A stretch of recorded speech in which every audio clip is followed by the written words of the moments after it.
हरे हरे कृष्ण कृष्ण कृष्ण हरे हरे हरे राम राम राम हरे हरे हरे कृष्ण कृष्ण कृष्ण हरे हरे हरे राम राम राम हरे हरे हरे कृष्ण कृष्ण कृष्ण हरे हरे हरे राम राम हरे हरे हरे कृष्ण कृष्ण कृष्ण हरे हरे हरे राम राम राम हरे हरे हरे कृष्ण कृष्ण कृष्ण हरे हरे हरे राम राम राम हरे हरे हरे कृष्ण कृष्ण कृष्ण हरे हरे हरे राम राम राम हरे हरे हरे कृष्ण कृष्ण कृष्ण हरे हरे हरे राम राम हरे हरे हरे कृष्ण कृष्ण कृष्ण हरे हरे हरे राम राम राम हरे हरे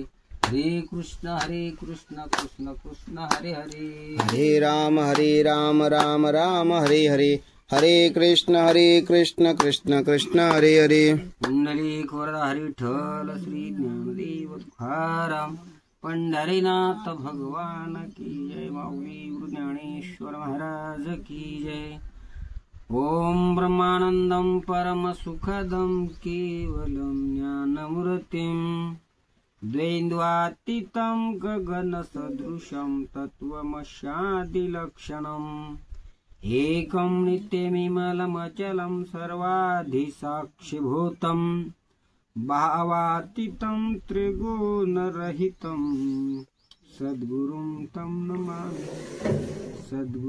तं नमामि वसुदेवं सुतं देवं कंसचाणूरमर्दनं देवकी परमानन्दं कृष्णं वन्दे जगद्गुरुं। गुरुर्ब्रह्मा गुरुर्विष्णु गुरुर्देवो महेश्वरा गुरु साक्षात् परब्रह्म तस्मै श्री गुरुवे नमः। ओम नमो सद्गुरु तुकया ज्ञानदीपां नमो सद्गुरु सच्चिदानंद रूपा नमो सद्गुरु भक्त कल्याण मूर्ती नमो सद्गुरु भास्कराय पूर्ण कीर्ती नमो सद्गुरु भास्कराय पूर्ण कीर्ती। पुंडलिक वरदा हरि विठ्ठल श्री ज्ञानदेव तुकाराम पंढरीनाथ भगवान की जय। मावली गुरु ज्ञानेश्वर महाराज की जय। जगद्गुरु संत तुकाराम महाराज की जय। सच्चिदानंद ब्रह्ममूर्ति श्रीपाद भगवान की जय। सच्चिदानंद सद्गुरु रामदास भगवान की जय। श्री गुरुवरे मधुसूदन महाराज सांब जय नम पार्वतीपति शिव हर हर महादेव। गोपाल कृष्ण भगवान की जय। अवधूत चिंतन श्री गुरुदेव दत्त वासुदेव हरि।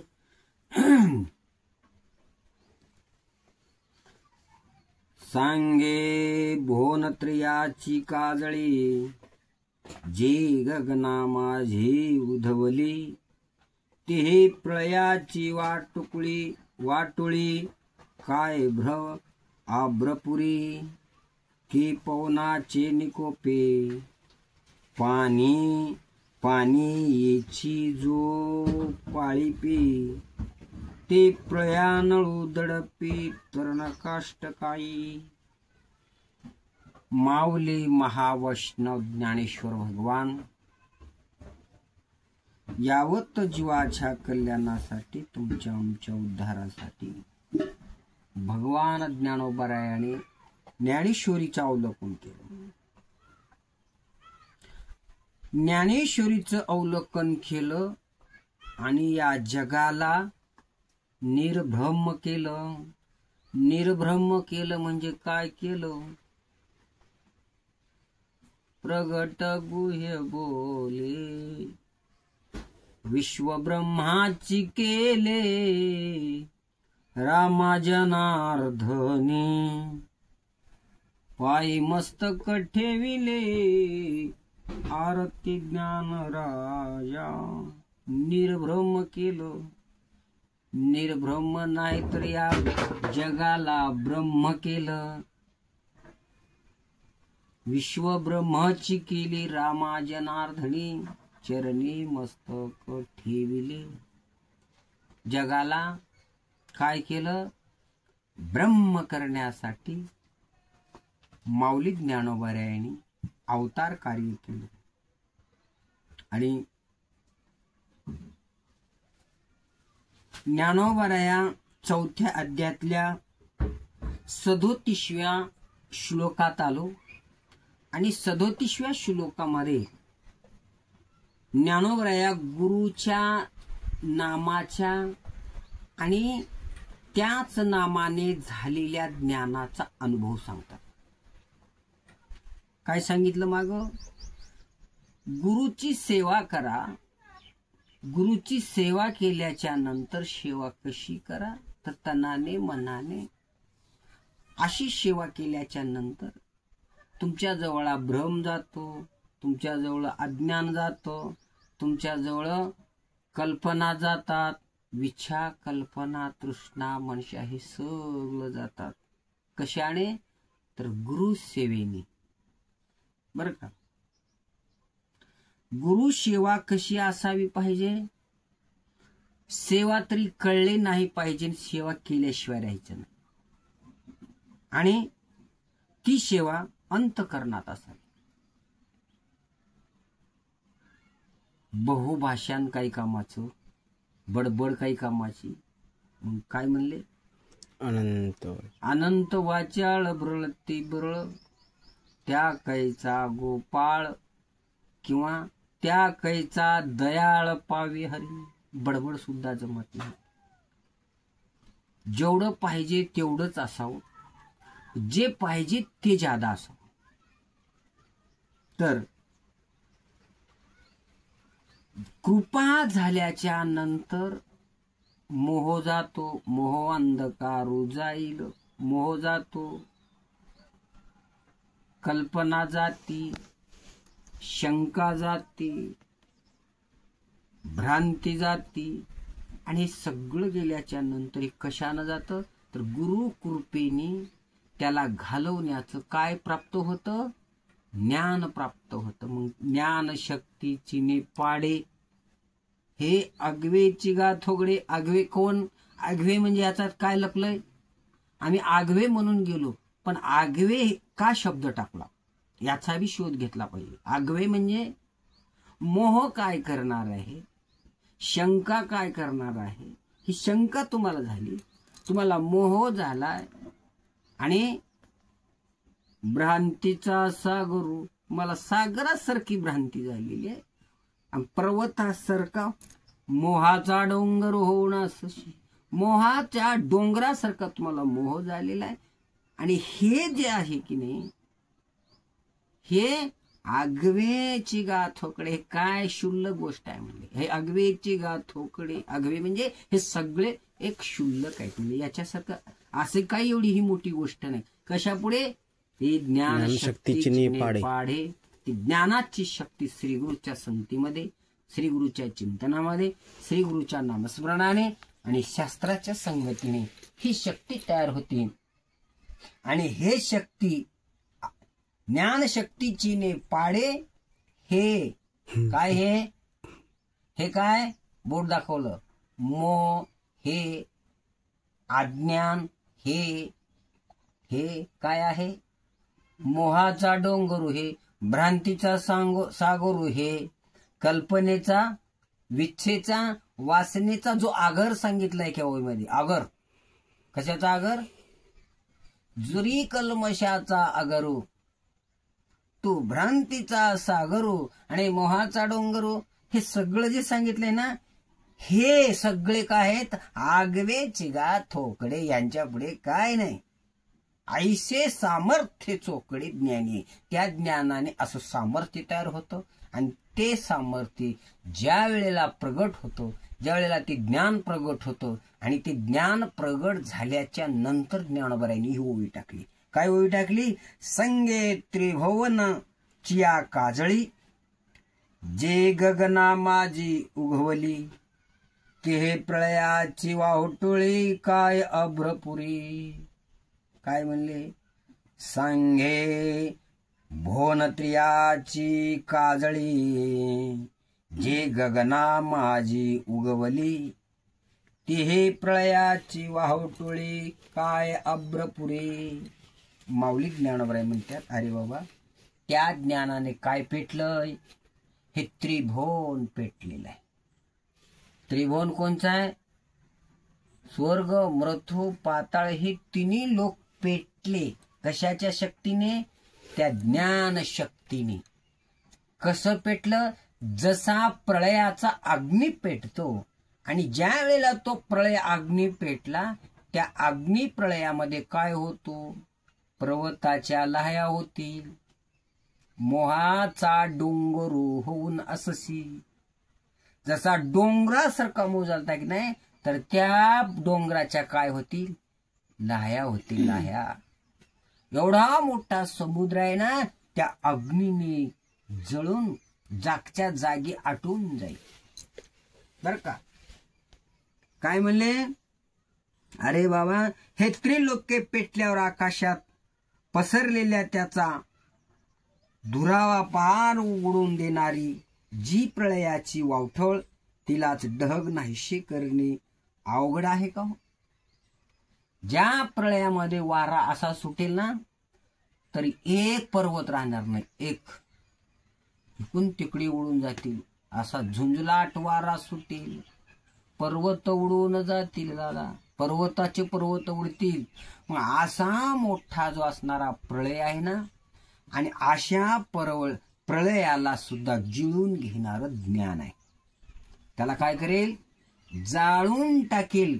एक बार तो प्रळयाचा अग्नी, ज्ञानाग्नी पेटला ना, त्या अग्नीमध्ये हे सगळे जळून राख होते. त्यावेळेला काय होतो? 12 कळ्याचा सूर्य उगवतो. कोण्या कळ्याचा? किती? 12.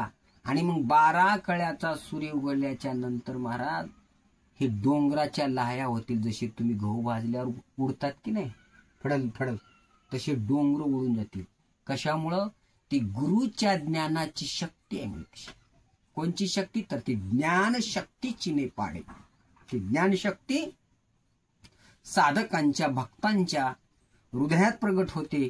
आणि ती प्रगट झालेली अग्नी तुमच्या कामाला जाळून टाकते, तुमच्या क्रोधाला जाळून टाकते, तुमच्या मोहाला जाळून टाकते, तुमच्या भ्रांतीला जाळून टाकते. तो प्रळय अग्नी निर्माण होतो. कोणचा?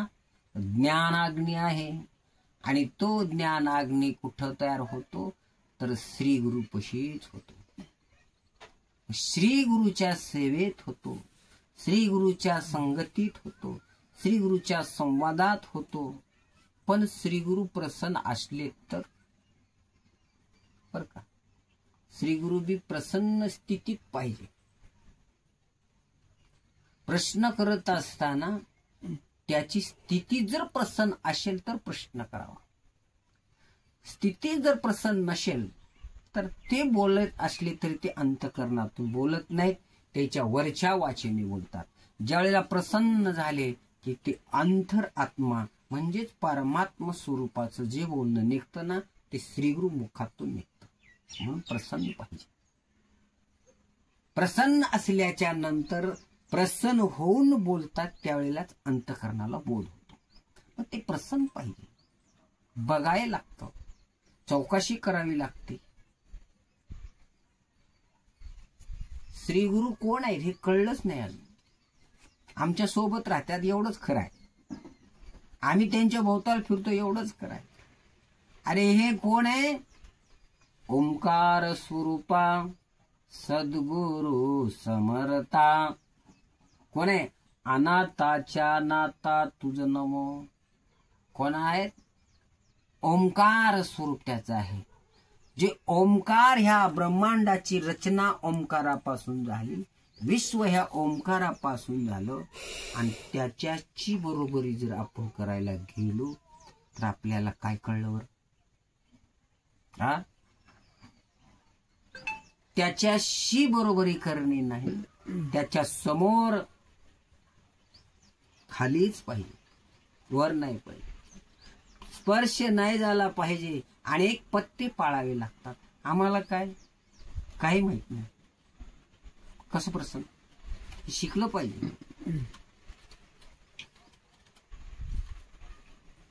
जसा पतिव्रतेचा धर्म आहे,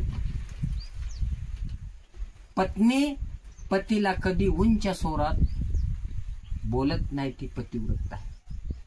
पतीचा शब्द टाकत नाही. पतीला जे आवडतं ती तिला माहित असतं, ती करत राहते. सांगण्याच्या आधी करत असते, तिला पत्नी म्हणावं.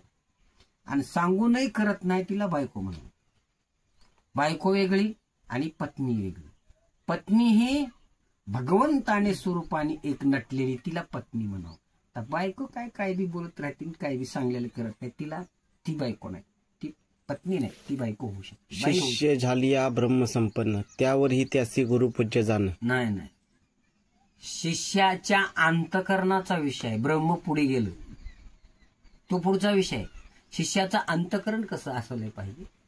शिष्याला त्या स्थितीला प्राप्त होण्यासाठी शिष्य काय करावं लागतं, आधी गुरुचे भाव जाणून घ्यावं लागते. गुरु कोणत्या दशेत आहेत, गुरु कसे आहेत, हे बी कळून घ्यावं लागतं. आपलंच बोलत राहिलं, आपणच करत राहिलं, हे बी ती सेवा नसत. सेवा करण्याच्यासाठी बरेच दिवस घालवावे लागतात. स्वतःला जोपर्यंत कळणार नाही ना. नाथ महाराज काय केले, एकाला अनुग्रह द्यायचा होता आणि नाथ महाराजांच्या घरी आले. पण नाथ महाराजाला माहित होता हा माणूस आडबंग आहे म्हणून. मग त्यांनी पूजाच्या वेळा आले की हो बसायचं आपला.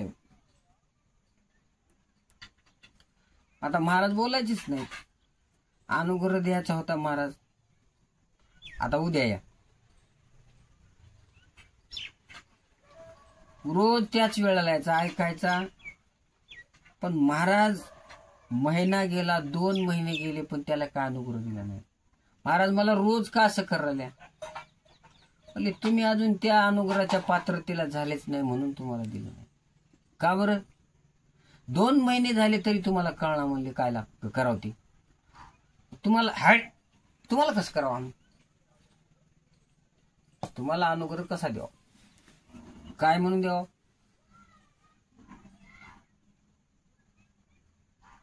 तुम्हाला सेवा करायची आहे की नाही, येऊन तुम्ही काय करायला पाहिजे.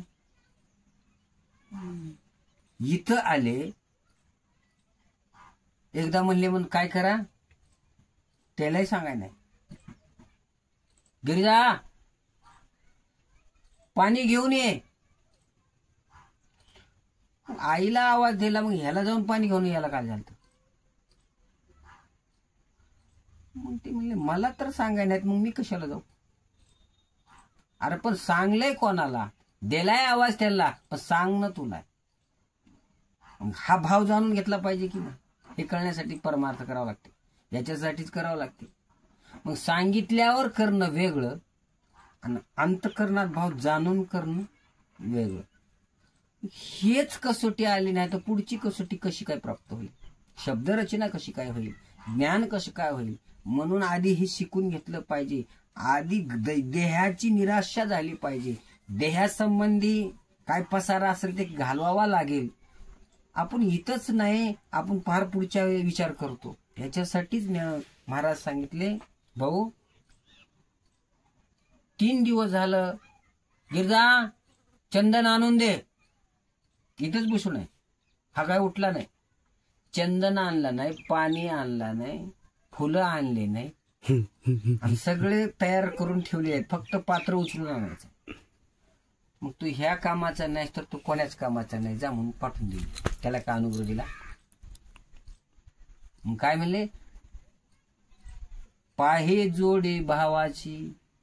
जोडी कशाची पाहतो, भावाची जोडी पाहतो, भावाची जोडी पाहावं लागते. अशा प्रकारची भक्ती केली, तिला सेवा म्हणतात. माग मोरी फिरली आली आणि त्यांची हे केली आणि ती सेवा नाही. जी सेवा आहे ती बाजूलाच राहिली, दुसरंच करत राहिली. काय लागतं, कुठं लागतं, कसं लागतं हे सगळं कळलं पाहिजे तसं. आणि ही सेवा प्राप्त झाल्याच्या नंतर श्रीगुरु कृपा प्रसन्न होतात. त्याला कृपा करायची गरज नाही. नुसतं जरी पाहिले ना, नुसतं जरी पाहिले, कशाने? डोळ्याने, कृपा कटाक्षाने हळेले, नुसते डोळ्याने पाहिले तरी कृपा होते. आपल्या पदवी बैसविली, आपल्या स्वरूपात मिळून घेतात. महाराज ऐकूया, डोळे लावून चेहरा प्रफुल्लित राहावा. माणूस चिंतनामध्ये ऐकण्याला आले ना, तर ऐकण्याचा जो आनंदच वेगळा घ्यावा. ते डोळे लावले की बरं वाटणार. हा, सव लाव तसली सौरावणी. महाराज त्याचं वर्णन घे. एक पात्र नेत्र, कशासारखे? फुलारविंद यत पात्र नेत्र, फुलासारखे नेत्र करून चिंतन ऐकावं. काय म्हणले? फुलारविंद यत पात्र नेत्र. फुलाचे जसे पाकळ्या उगवून प्रफुल्लित होतात आणि सूर्याला पाहतात, तस वक्ता ज्या वेळेला बोलतो, श्रोत्याने फुलासारखा चेहरा, प्रसन्न चेहरा, आणि अंतःकरणापासून त्याची आवड तयार झाली त्या फुलासारखी त्या सूर्याला पाहिल्या पाहिल्या फुल उगवतं आणि प्रसन्न होऊन असं आपण प्रसन्न होतं आणि पाहणाऱ्याला सुद्धा प्रसन्न करतं. ज्ञानोबा आहे खूप मस्त. यत पात्र नेत्र, कसे नेत्र? फुला रविंद यत पात्र नेत्र, नेत्र यत पात्र फुला रविंद. फुलासारखा चेहरा असावा, फुलासारखे डोळे असावे, आणि मग त्याच्यामध्ये काय असेल ते मिळतं बरं का. तर ज्ञानोबा सांगतात, सांगे भुवनत्रियाची काजळी, हे त्रिभुवन पेटून निघालं. कशाने पेटलं? या ज्ञानाच्या शक्तीने ज्ञान अग्नी प्रज्वलित झाला आणि तिन्ही लोक म्हणजे तमगुण, रजगुण, सत्वगुण ह्या सगळ्याला खाऊन टाकतो. सगळ्याला जाळून, पाणी असलं ना तर ते आटून जातो. त्या अग्नीच्या भावाने, वापाने पाणी आटून जातं. मोहासारखा डोंगर आहे तर त्याचे चणे होतात, राख रांगोळी होती. असं ज्ञान त्या श्रीगुरुकडे होतं आणि सगळेला जाळून खाक करतो. आणि मग काय होतं? सुखे मी निजलो गा, शून्य सारुनी तेथे. सगळ्याला संपून टाकलं की शून्य राहतं आणि मग तिथे सुखाने झोपतो. त्रिकुट शिखरी गा दान मिळे आई ते. अशा प्रकारची स्थिती प्राप्त होती. कशाने होती? तर महाराज सांगतात, सांगे त्रिभुवनाची काजळी, जे गगना माझी उगवली, ते प्रळयाची वाहवटुळी, काय आभ्रपुरी. माऊली ज्ञानोबा म्हणतात, अरे बाबा, त्रिलोक्य पेटल्यावर आकाशात पसरलेल्या त्याचाच धुराला पार उडवून देणारी जी प्रळयाची वावटळ, तिला ढग नाहीशी करणे अवघड आहे का? मग नंतर काय होतो? असा वारा सुटतो. ही राख झालेली असती जळून, राख झाली ज्ञानाग्नीने आणि वारा सुटतो. वावटळ, वावटळ वेगळी आणि वारा वेगळा. वावटळ कशाला म्हणतात माहित आहे? वावटळ अजून महिन्याला निघते आपण. ही वावटळ काय बी उचलते. कॅरीबाग म्हणा, कपडे म्हणा, जे तिला सापडेल ते उचलते आणि इथले नेऊन लांब नेऊन टाकते, आकाशाला घेऊन जाते वर. तिला काय म्हणतात? वावटळ. आणि वारा कशाला म्हणतात? आला शिथळ शांतीचा वारा, तेने सुख झाले या शरीरा, फिटला पातकाचा थारा, कळे काळाशी धाक दरा रागा, नरारी रामा गोविंद वासुदेवा.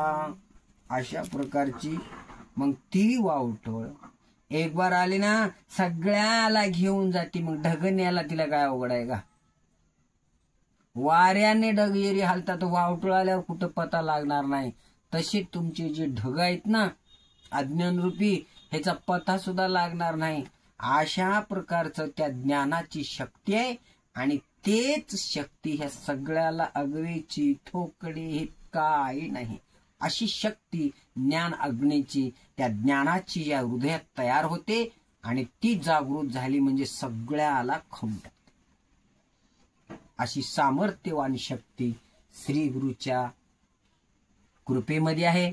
आणि त्या कृपेची शक्ती काय करते तर ज्ञानोबा सांगू लागल्यात की पवनाची निकोपी, पानियाची चूळ पळीपी, तो प्रळयावा नळू दडपी, तृण काष्ट खाईजे. माऊली ज्ञानोबराया म्हणतात, अरे बाबा, किंवा वाऱ्याच्या साह्याने अग्नी भडकला असता जो पाणीही जाळून टाकतो. आधीच ज्ञानाचा अग्नी पेटला आणि त्याच्यात वारा सुटला सोसाट्याचा, असा अग्नी भडकला, असा अग्नी भडकला, त्रिभुवनाला पेटला. आणि वाऱ्याच्या भराने अजून इतक्या प्रज्वलित झाला. आणि समुद्र, जे मोहाचा समुद्र, भ्रांतीचा समुद्र झाला होता ना, आणि तो समुद्र जागच्या जागी, जसा पातेल्यात जाळ घातल्याच्या नंतर पाणी जाग्यावर आटून जातो, तसा हा मोहरूपी भ्रांतीरूपी समुद्र जाग्यावर आटून जातो. एवढी शक्ती, एवढं सामर्थ्य, एवढं ऐश्वर संपन्न ज्या श्रीगुरूकडे प्राप्त होतो ते श्रीगुरु आधी ओळखावं लागतं. जोपर्यंत गुरु ओळखत नाही, गुरु देहाने ओळखू येईल, क्रियाने ओळखू येत नाही. आणि त्याच्यासोबत राहणं, त्याच्यासोबत फिरणं, त्याच्या बरोबर बसणं हा वेगळा भाग आहे. हेच कळलं नाही, हे आधी शिकून घ्यावं लागतं, त्याचंही पालन करावं लागतं. आपण काय आहे, आपले श्रीगुरु आपण काय म्हणून मानतो. गुरु कोण आहे? गुरु हा संत कुळीचा राजा. सगळे जे संत आहेत ना, त्या संत, सगळ्या संत कुळाचा राजा आहे. गुरु हा प्राण विसावा माझा, माझ्या प्राणाला विसावा देणारा गुरु आहे. जो प्राणाला विसावा देतो, प्राणाची रक्षण करतो, त्या ब्रह्मपदाला नेतो, मग आपण त्याच्याबद्दल कसं वागावं, आपण काय पद्धतीने वागावं. म्हणून महाराज म्हणतात, पायीचे वाहन पायीवरी. आपण कुठं असावं, बरोबरीला नाही. हे बी शिकावं लागतं. हे सगळं शिकल्याच्या नंतर त्याची कृपा होते. तर महाराज म्हणू लागले की बाबा, वाऱ्याच्या साह्याने अग्नी भडकला असता तोच पाणी जाळून टाकतो. आणि तो प्रळय काळाचा अग्नी गवत आणि लाकडे हानी विझवले का. गवत खातो, लाकडे खातो, सगळं खाऊन त्याला संपल्याशिवाय अग्नी संपत. ज्याला पेटला ना अग्नी भडकतो, त्या अर्थी संपून आपण संपतो. तसा ज्ञान सगळ्याला संपवतो. आणि ज्या वेळेला संपला की त्यावेळेला ज्ञान गिळू निघावा,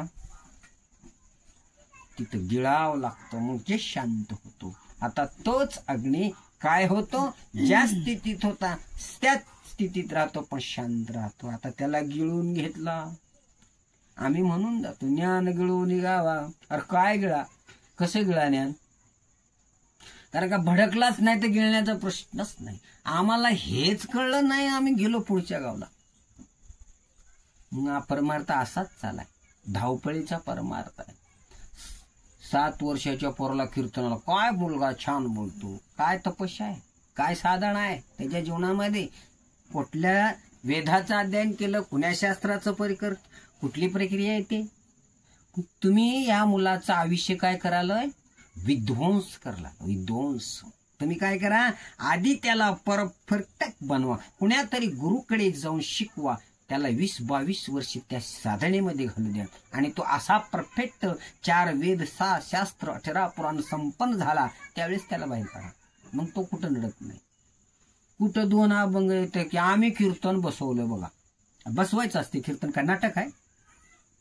आम्ही ही वही बसवली उद्याच्या प्रवचनासाठी. अरे बसवायचं काय नाटक आहे? काय व्याख्यान आहे का मुलाखत आहे? काय चाललंय? आप डुबे तर डुबे. आताचे असे गुरु झाल्यात महाराज, विद्यार्थ्याला शिकवायचं नाही, एक अभंग दिला की त्याच्यावरच पोपट बोलायचो. आणि जसं सांगले महाराज, जसंच्या तसं जिथं विठोबा रुक्माय तिथंच विठोबा रुक्माय. जिथं हा दृष्टांत तोच दृष्टांत तिथं.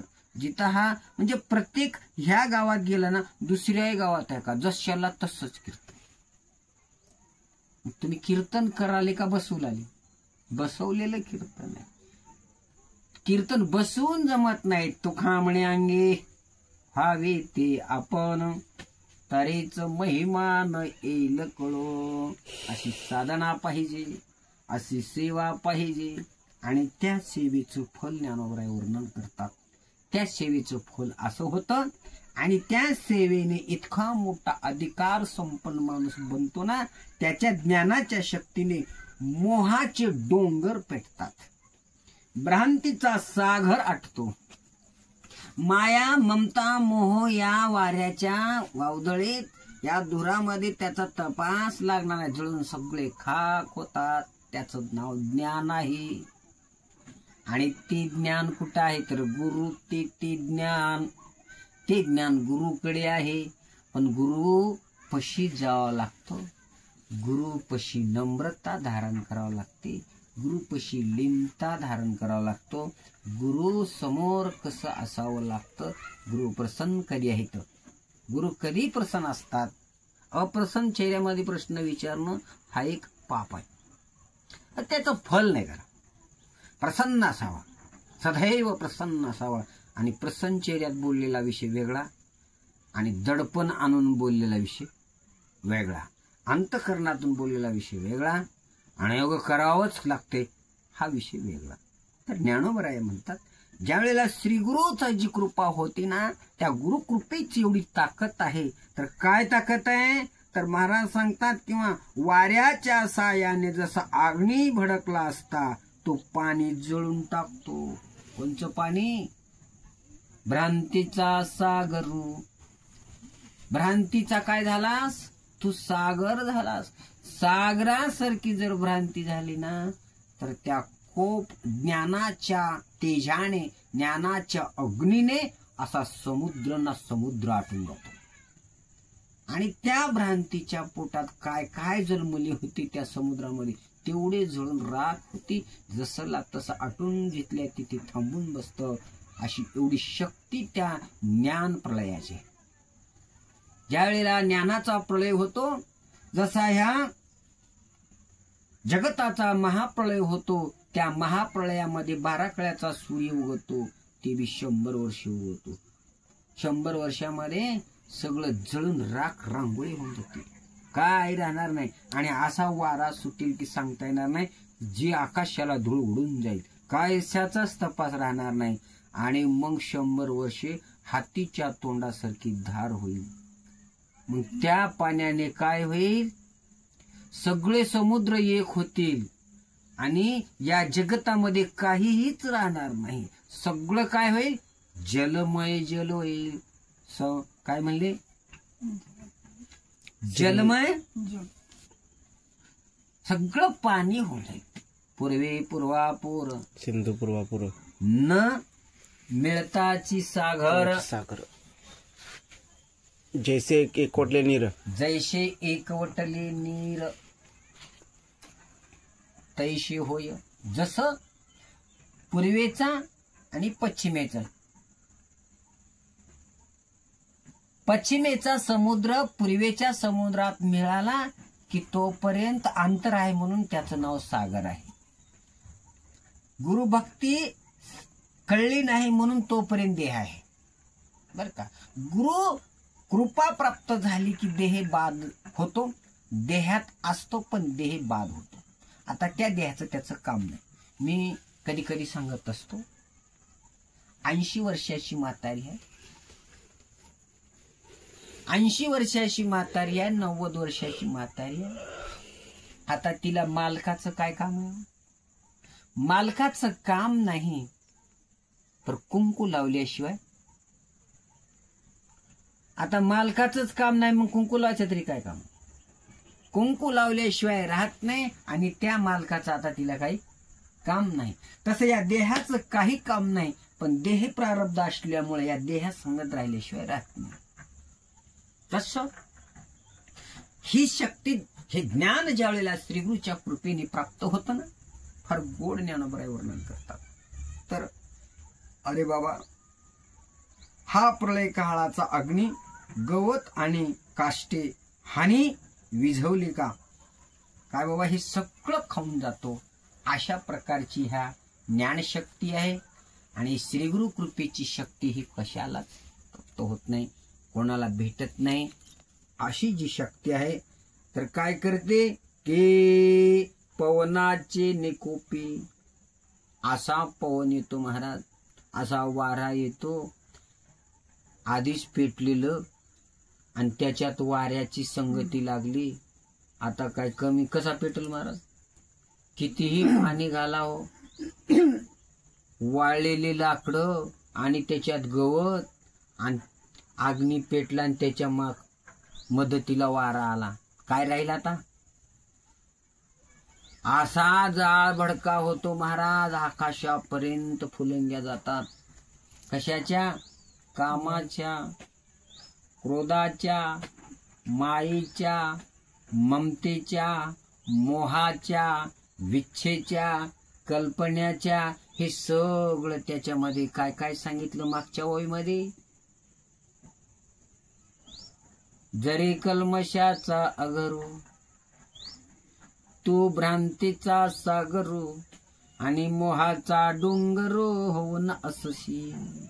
तू डोंगरासारखा मोह झाला तर ह्या ज्ञान शक्तीची नेपाडे, अशी लिंक असावी ओळीची. ज्ञानशक्तीची नेपाडे. अरे हे आगवेचे थोकडे, हे तुझ्या लक्षात आलं नाही म्हणून पुढची ओळी दिली. काय म्हणले? हे आगवेचे गा थोकडे, ऐसे सामर्थ्य चोखडे ज्ञान ये. ह्या ज्ञानाने, ह्या ज्ञानाचं सामर्थ्य कसं आहे तुला पुढच्या वेळी सांगतो. म्हणून पुढच्या वेळी सांगले, संगे बहुनत्रियाची काजळी. काय झाले? जे गगनामा जी उगवली, ते हे प्रळयाची वाहवटोळे काय अभ्रपुरी.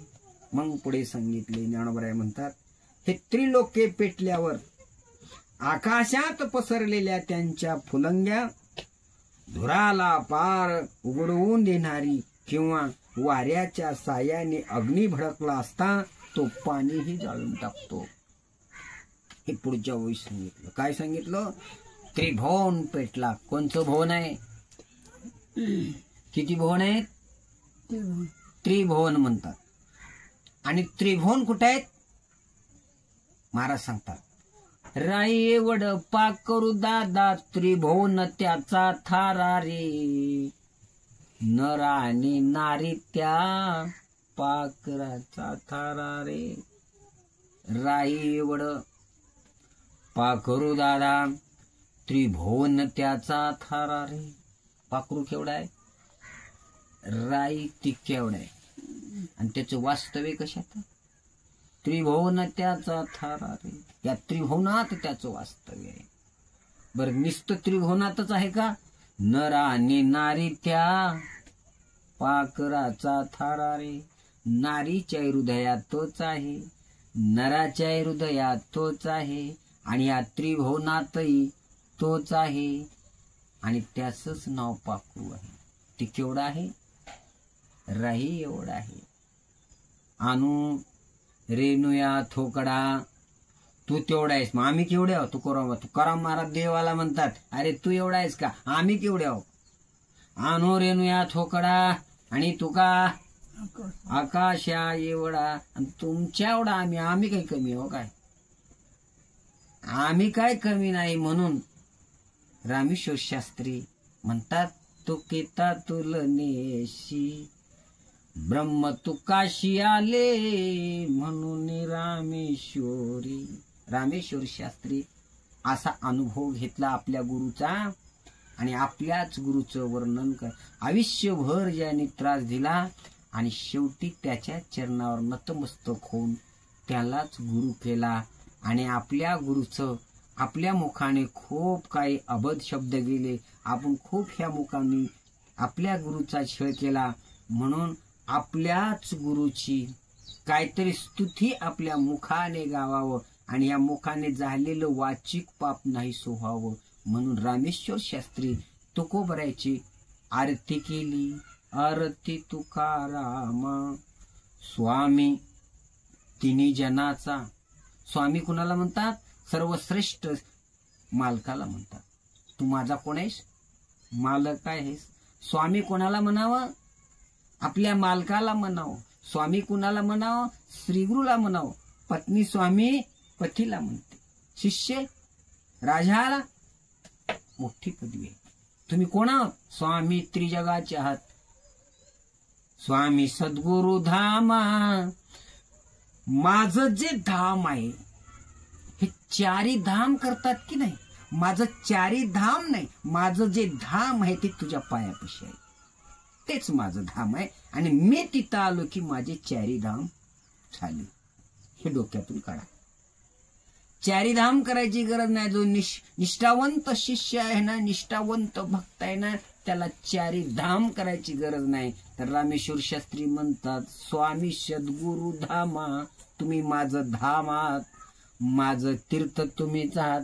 सगळ्या तीर्थाचं धाम, चारी तीर्थाचं धाम तुमच्या चरणापाशी आहे आणि माझ्या धामाचं मी उच्चार करतो असं कोण म्हणतात? रामेश्वर शास्त्री जगद्गुरु तुकोबरायची आरती करताना म्हणतात स्वामी सद्गुरु धामा. तर तुम्ही कोण आहात? सच्चिदानंद मूर्ती. सच्चित, सच्चित आनंद. सत्त आहात आणि त्या सत्ताला सत न कळू देणार चित्त आहे आणि त्या चित्ताचं चित्त झालं की सत्य कळते. तुम्ही ते सत चित्त आहात आणि आनंद आहात. ह्या त्रिभुवनात आनंदी कोण? तर तुम्ही आहात. सच्चिदानंद मूर्ती पायी दाखवी आमा. अरती तुकारामा. अरे ज्याने आयुष्यभर त्रास दिला त्यांनीच श्री गुरुचं वर्णन केलं आणि म्हणे रामेश्वर भट्टरिया तुका विष्णू नाही दुजा. त्यावेळेला रामेश्वर शास्त्रीला कळलं माझं जे धाम आहे ना ते तुमचे पाय आहेत. बरं का? स्वामी सद्गुरु धामा. माझं सद्गुरु तुम्ही धामात, माझं तीर्थ तुम्ही आहोत. अवघेची तीर्थ निवृत्तीच्या पायी. ज्ञानोबा सगळे तीर्थ माझ्या श्रीगुरु निवृत्ती दादांच्या पायामध्ये आहेत. तर मला तीर्थ करण्याची काय गरज आहे? तीर्थवर्त नेम भावे विनसिद्धे आणि वयाची उपाधी दंभ धर्म. हे सगळं लबाडाय मिळेल. त्याच्यासाठी तू काय कर? अशी कृपा होईल, अशी कृपा झाली आणि ती श्रीगुरु प्रसन्न झाले आणि मग कृपा करतात. कृपा करतात तर त्या कृपेच्या फलाने तुमच्या हृदयात परिवर्तन काय झालं? परिवर्तन काय होणार आहे? तर सांगता सांगे त्रिभुवनाची काजळी. जे गगनामा जीव गवली ते प्रळयाची वावटोळी काय अभ्रपुरी. महाराज म्हणतात आणि त्याच गुरुकृपेच्या ज्ञान शक्ती ज्या वेळेला साधकांच्या हृदयात पेटल्यावर आकाशात पसरलेला त्यांच्या धुराळा पार उडवून देणारी किंवा वाऱ्याच्या सायाने अग्नी भडकला असता तो पाणी सुद्धा जाळून टाकतो. पाणीच नाही तर याच्या समोर जे येईल त्याची राख रांगोळी होती. लाकूड राहत नाही, गवत राहत नाही, पाणी राहत नाहीत, पशु राहत नाहीत, पक्षी राहत नाहीत. त्या डोंगरात काही राहत नाही. सगळं जाळून खाक करतो आणि मग शांत होतो. अग्नी कवर असतो. जोपर्यंत ते अग्नीच्या समोर जे पेट घेणारी वस्तू असते ना, लाकडाचा ढीग असतो, त्या लाकडाला जाळून राख झाली त्याला राग करून तो शांत होतो. त्यालाही घालवतो आणि आपणही शांत होतो. कोणाला घालवतो? ज्याचं जे खाद्य आहे, त्याचं जे लाकूड आहे ना, त्या लाकडाला अग्नी पेट घेतो, त्याला संपतो, आपणही संपतो. मग त्यावेळेला तुमच्या हृदयातले जेवढे विकार भरलेले आहेत, डोंगरा एवढाले, तेवढ्याला संपवतो आणि संपून त्याला काही खायला मिळणार गेलं की तो शांत होतो आणि गार ज्या स्थितीत होता ना त्या स्थितीत जातो आणि त्या स्थितीमध्ये विलीन होतो. अशी श्री गुरुच्या ज्ञानाची कृपा आहे आणि त्या कृपेचं फल असं प्राप्त होतं आणि अशी सेवा केली तर प्राप्त होतो. पुंडलिक वरदा हरी विठ्ठल श्री ज्ञानदेव तुकाराम पंढरीनाथ भगवान. तुकाराम तुकाराम तुकाराम तुकाराम तुकाराम तुकाराम तुकाराम तुकाराम तुकाराम तुकाराम तुकाराम तुकाराम तुकाराम तुकाराम तुकाराम तुकाराम. पुंडलिक वरदा हरी विठ्ठल श्री ज्ञानदेव तुकाराम पंढरीनाथ भगवान की जय. माऊली गुरु ज्ञानेश्वर महाराज की जय. जगद्गुरु संत तुकाराम महाराज की जय. अथा विश्वात्मके देवी येणे वाग्यज्ञ तोषावी तोषोनी मद द्यावी पसाई रामे जे खाची व्यंकटी सांडो तया सत्कर्मी रती वाढो भूता परस्परे जगो मैत्र जीवांचे दुरितांचे तिमिर जावो विश्व स्वधर्म सूर्य पाहो जो देवांचल तो त्याला हो प्राणी जात वर्षेत सकळ मंगळी ईश्वराष्टांची मांदियाळी अन्वरत भूमंडळी भेटूतया बुधा चला कल्पतरुंचारो चैतना चिंता मनीची गावो बोल जिती अर्णव पिभूषांचे चंद्रमेघे आलांछना मारतंडजी स्थापहिणा तीही सर्वाई सदा सज्जना स्वीरी होतो किंबहुना सर्वसुखी पूर्ण होण ती लोकी भजो ज्यादे पुरुखे अखंडित आणि ग्रंथोपजीवे विशेष लोकीये दृष्टादृष्टविये हे तमणे श्री विश्वेश्वराहोन हा होईल दान पसाओ येणे ज्ञानदेव येणे ज्ञानदेव येणे ज्ञानदेव हरि ओम शांती शांती शांती. सदा सर्वदा योग तुझा घडावा तुझे कारणी देह माझा पडावा उपेक्षू नको गुणवंता अनंता रघुनायका मागणे हेची आता. जय जय रघुवीर समर्थ स्वामी रामदास महाराज की जय. बोलो रे भाई सब संतन की जय.